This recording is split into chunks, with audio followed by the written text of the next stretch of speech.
good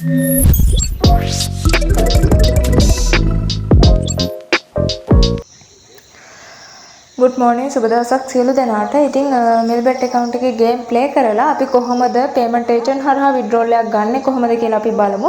එහෙනම් ඉතින් ඔයාලට කරන්න තියෙන්නේ මෙන්න මෙතන තියෙනවා menu option එකක්. මේකට ගිහිල්ලා ඊට පස්සේ ඔයාලට බලා ගන්න පුළුවන් උඩ තියෙනවා setting icon එක. මෙන්න මේක click කරගන්න. ඉතින් ඔයාලට මුලින්ම පෙන්නනවා මම මේකට deposit එක කරපු එක. ඉතින් රුපියල් 11000ක් තමයි deposit එකක් කරලා තියෙන්නේ. ඉතින් ඊයේ deposit එක කළා තියෙනවා ඔයාලට බලා ගන්න පුළුවන්. ඊට පස්සේ ඔයාලට කරන්න තියෙන්නේ මෙතන setting icon එක click කරලා ඉවරලා මෙතන withdrawal option එක click කරගන්න. right? ඊට පස්සේ ඔයාලට මෙතන withdrawal එකක් දාගන්න ඕන. මෙන්න මෙතන පල්ලෙහාට යන්න. පල්ලෙහාට ගියාම ඔයාලට බලා ගන්න පුළුවන් මෙන්න මෙතන cash කියලා බලා ගන්න පුළුවන්. ඔයාලා payment agent හරහා withdraw කරන්න නැත්නම් මෙතන cash option එක බලා ගන්න බැරි වෙනවා. ඉතින් මතක ඇතුව deposit එකක් කරගන්න payment agent හරහා. ඉතින් ඔයාලට මං හරහා deposit එක කරගන්න පුළුවන් විනාඩි 15ක් ඇතුළත අනිවාර්යෙන් account එකට deposit සහ withdrawal කරගැනීමේ හැකියාව තියෙනවා. right ඊට පස්සේ ඔයාලට මෙන්න මෙතන cash කියලා බලා ගන්න පුළුවන්. මෙන්න මේක click කරගන්න. ඊට පස්සේ ඔයාලට මම details ටික දානවා. ඊට පස්සේ city එක street එක මෙතන තෝරලා ඉවරලා confirm කරගන්න. අනිවාර්යෙන් එතන තියෙන code එක මට අනිවාර්යෙන් දාන්න. ඒ code එක දාපුවාම තමයි ඔයාගේ payment එක මම approve කරලා ඔයාගේ bank එකටම සල්ලි ලබා දෙන්නේ. right ඉතින් අනිවාර්යෙන් මේ code එක වෙන කාටවත් දෙන්න එපා. මේ code එක මේ මතක ඇතුව අනිවාර්යෙන්ම මට ඒ වෙලෙම දාන්න. ඊට පස්සේ ඔයාලට විනාඩි 5ක් 10ක් ඇතුළත අනිවාර්යෙන් ඔයාලගේ bank එකටම withdrawal එක ලබා ගැනීමේ හැකියාව තියෙනවා. ඉතින් අපි දැන් මේකේ withdraw එකක් දාමු.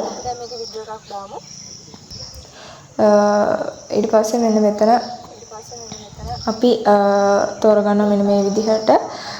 ඊට පස්සේ මෙතන confirm කරගන්නවා. ඊට පස්සේ authentication code එක එනවා. ඊට පස්සේ අපි මෙතනට authentication code එක apply කරගමු. ඊට පස්සේ මෙන්න මේ විදිහට අපිට error එකක් එනවා බලමු චුට්ටක්. ආයෙ මෙතන cash යනවා. ඉතින් මෙතන amount එක දාගන්න ඕනේ. අනිවාර්යයෙන් මතක ඇතුව මම මෙතන 20000ක් දාගන්නවා. අපි මෙතන හරියට select කරගන්න ඕනේ. මට කියන්න බැරි වුණා වලට. මේ විදිහට හරියට තෝරගන්න එක නැත්තම් වෙන කාටවත් තමයි යන්නේ එක. හරියට select කරගෙන ඉවරලා confirm කරගන්න. හරි?